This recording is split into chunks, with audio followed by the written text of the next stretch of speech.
क्या आप जानते हैं ये मंज़र जो आप देख रहे हैं ये मस्जिद नबवी सल्लल्लाहु अलैहि वसल्लम का वो हिस्सा है जहाँ कभी बड़े बड़े होटल हुआ करते थे, लेकिन आशिकान रसूल सल्लल्लाहु अलैहि वसल्लम की बढ़ती तादाद को देखते हुए इस पूरे इलाके को मस्जिद नबवी की तौसी में शामिल कर लिया गया। आज यही खुला मैदान नमाजियों से भर जाता है और जब मस्जिद नबवी के अंदर जगह पूरी भर जाती है तो इसी हिस्से में भी जमात के साथ नमाज अदा की जाती है। अगर आप इसी रास्ते से मस्जिद की तरफ बढ़ें तो आगे गेट नंबर 308 आता है, जिससे हर रोज़ हज़ारों आशिकान रसूल सल्लल्लाहु अलैहि वसल्लम मस्जिद नबवी में दाखिल होते हैं। और देखिए, इन्हीं मुबारक मीनारों के सामने मेरी छोटी सी मिसबा फ़ातिमा अपनी मासूम दुनिया में खेल रही है।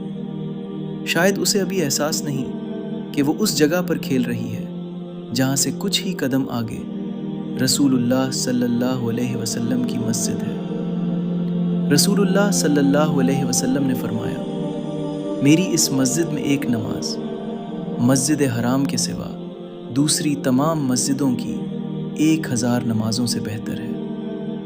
अल्लाह ताला हमें बार बार मस्जिद नबवी में हाज़िरी नसीब फरमाए और हमारी औलाद को भी अपने हबीब सल्लल्लाहु अलैहि वसल्लम की सच्ची मोहब्बत और दीन की राह पर कायम रखे।